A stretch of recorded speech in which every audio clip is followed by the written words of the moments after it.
Now, I don't know what Marvel is going to do with this, and I don't know if they're going to springboard this and launch into something new.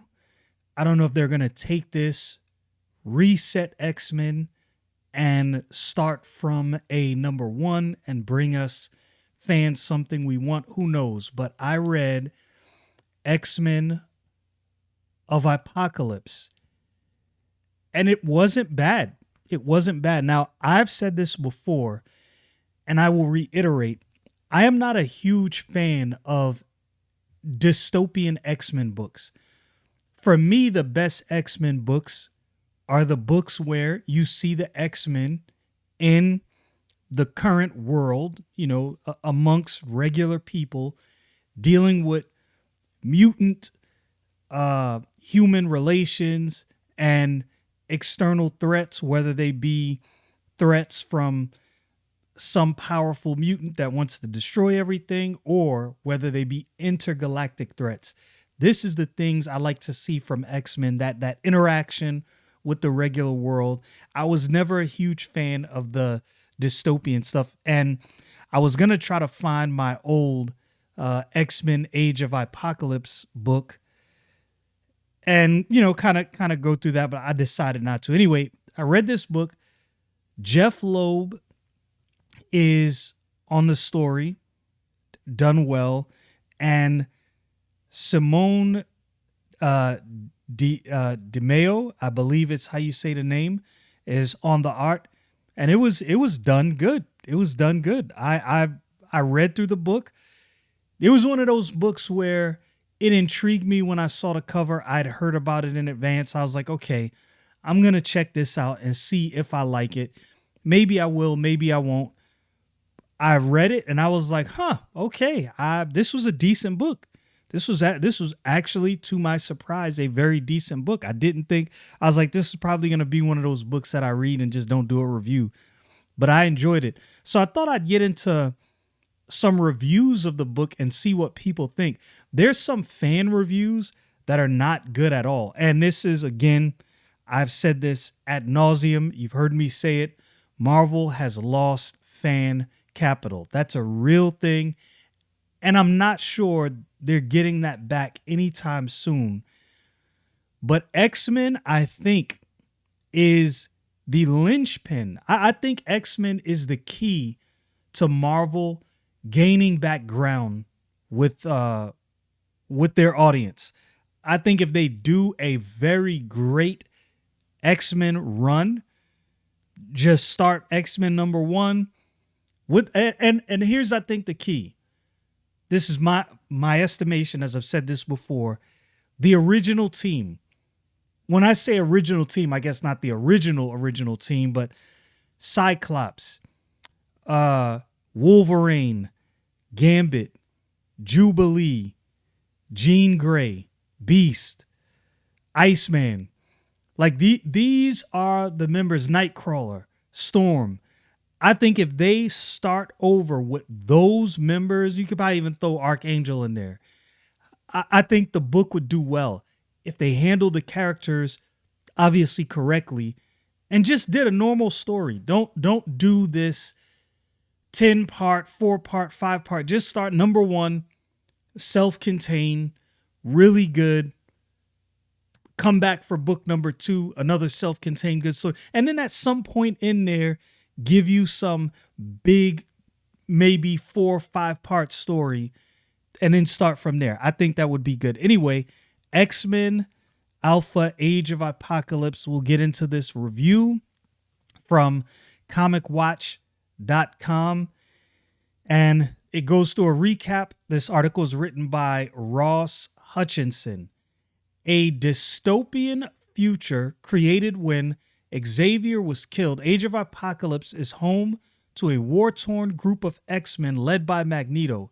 In order to free the Earth from Apocalypse's cruel reign, they were willing to sacrifice their very existence. So they thought the main timeline. So they thought the main timeline was restored. Apocalypse was defeated, but the world lived on, taking place in the direct aftermath of the original crossover's explosive finale, X-Men of Apocalypse reignites the mission of this iconic reality's X-Men as they journey here to ensure their universe survival. The desperate mission will take them into the main Marvel universe, where they will come into conflict with their classic counterparts, forever impacting both teams' destinies. And this is why I say this is where Marvel has a unique opportunity to reset X-Men and give fans what they've been asking for of X-Men for the longest time. This, again, I am pipe dreaming right here. This is where, if I'm Marvel, I go to John Byrne and say, okay, I know we were going to publish your book through this other publisher, which I'm confused by that. Anyway, what we're going to do is your book is going to be the main X-Men timeline. We're going to start from X-Men Elsewhere and move forward, because you already have 31 issues or 32 issues that he's already done. All you have to do is ink and color the issues. They are done, and they are fantastic. People will love that X-Men. And you got what would that be? 31 issues, roughly a 2 or 3 year head start. Man, that would give Marvel every opportunity they need to build back their audience. And I believe that would. Okay, let me get off my soapbox here. As X-Men events go, the Age of Apocalypse ranks at the top with a very large cross-section of X fans, especially those who were there when the X Office took quite possibly the largest calculated risk in X-Line's history. All current books were canceled, and we were catapulted into a dark reality where Apocalypse had conquered North America, and readers encountered a mutant kind completely different from the teams and world we knew. Bad guys were good guys were bad guys, people were dead, and certain couples were no longer a thing or didn't even know each other. It was heady stuff, and to this day remains a mammoth crossover event that ran over 34 books. This massive event gave the creatives involved the breathing room to tell a comprehensive and engaging story with teeth, but imbued with just the right amount of mystery to make it deeply compelling. There have been some revisits, but we'll leave those alone, primarily because this opening chapter is a direct sequel set immediately after the events of Age of Apocalypse Omega. And in all of that, you kind of see what I'm saying. This could easily be not even a soft relaunch, a hard relaunch of X-Men if they took the opportunity. Sometimes I wish I could be at the front office at Marvel. I doubt people would listen. I mean, oftentimes when you get people who are fans and creatives, the business people and the people in suits don't tend to listen. That has always kind of boggled my mind. I've been following Simone DeMeo for several years and across several titles. I've always wanted him on an X book. And boy, does he deliver in this opener. This book is gorgeous.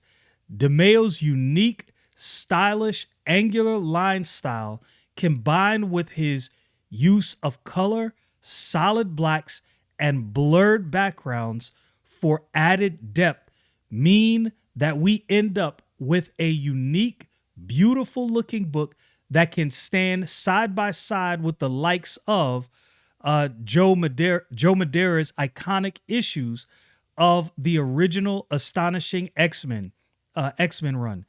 And I'll leave that up to you to decide. But I will say the art definitely impressed me. I don't know much about DeMeo,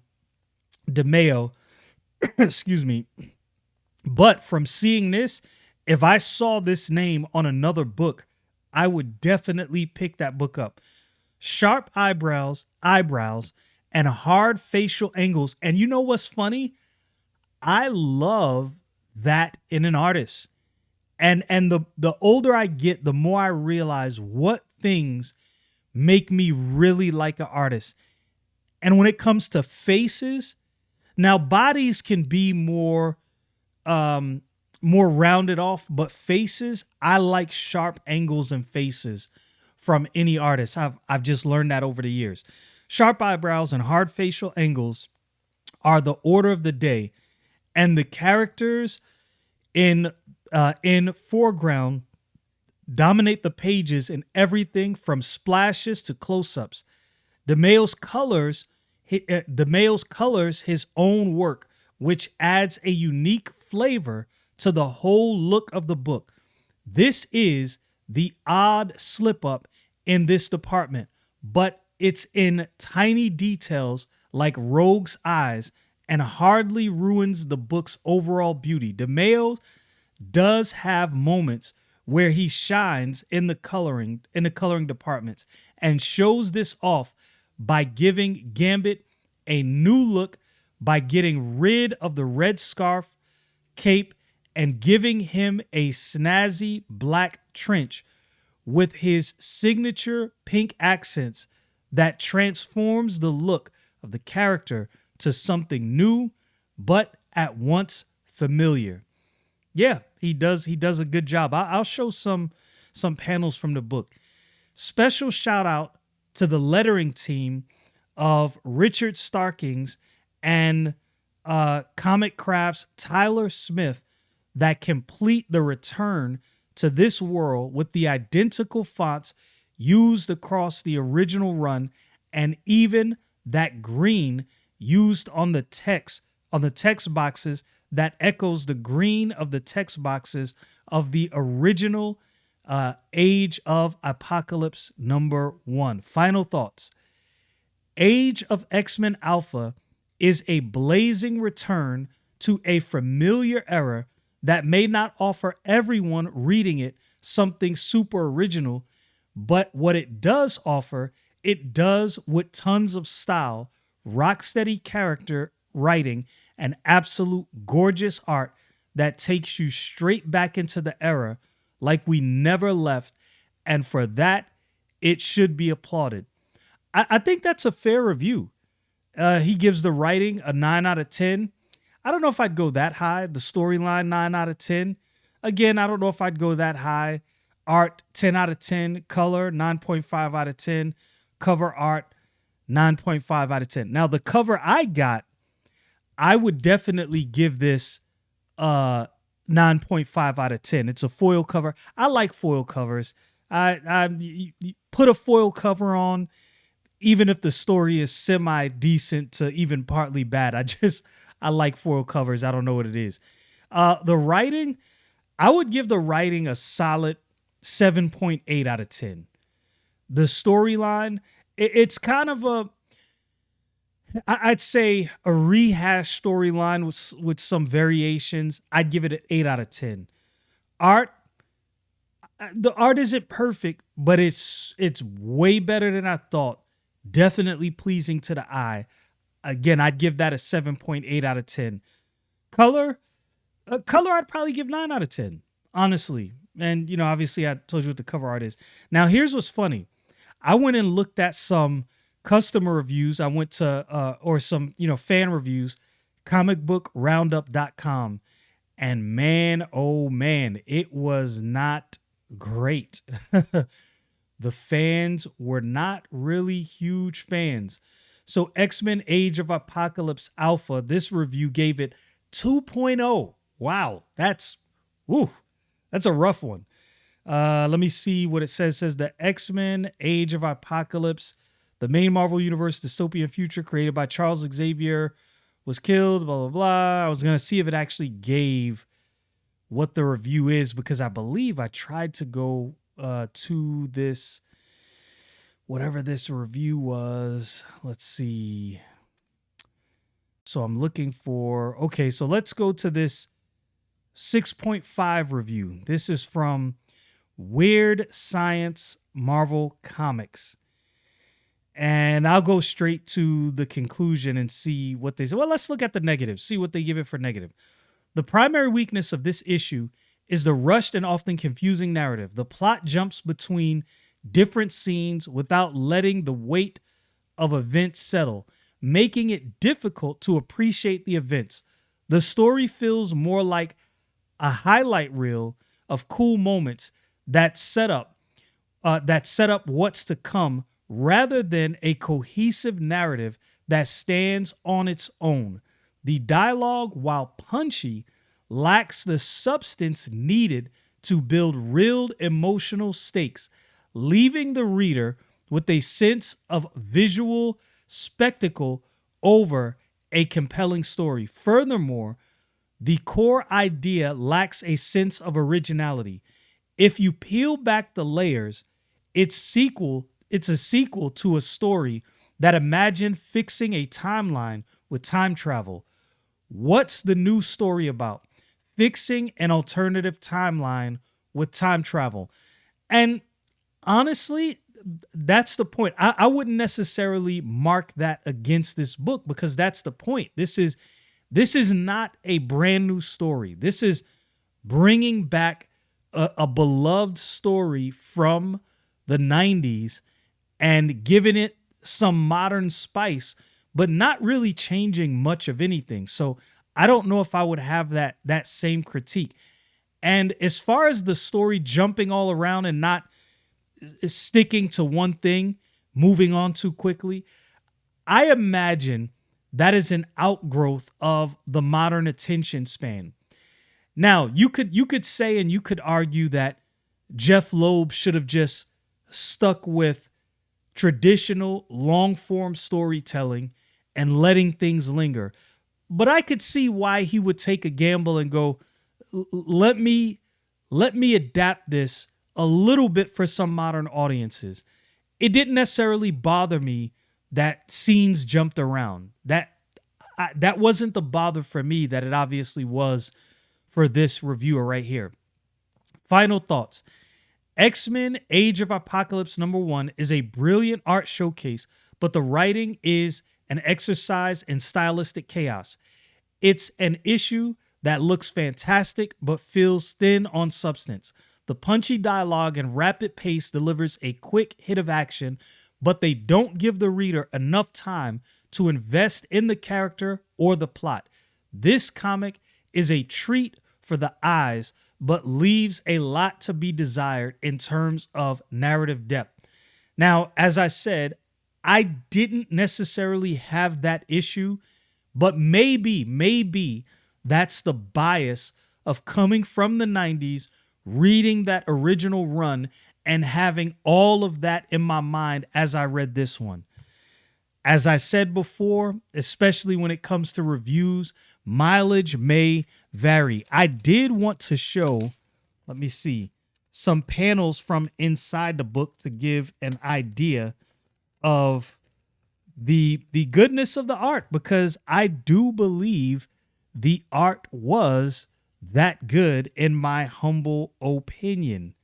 So let me see. I want to get a good splash page to kind of get you. And you know what? I will say the colors could have been done better. I think the color thing is a good critique. It's a good critique. Let me see. I'm trying to find one of the splash panels that, oh yeah, the first splash panel. I thought, man, okay. And it kind of, if you're a fan of X-Men, if you're a fan of X-Men from the 90s, that splash panel will kind of remind you really of that early 90s X-Men Age of Apocalypse book. And that's exactly what I think they were going for. I think this one is done well. And it might have been done slightly better if you can see that if the colors were done by someone else. And here's what they were talking about, that Gambit and his colors. It's not bad. It's not bad. This is not necessarily a book to, rave over like it was something great. And that's because it's an older story. But I wonder if the thinking somewhere at Marvel, maybe somebody has the thinking like, hey, we need to give fans something fresh for X-Men. And if we do this correctly, we might be able to reboot the series and bring some people back. Maybe that's the thinking, maybe it's not. But this was a solid book, and I think worth the read.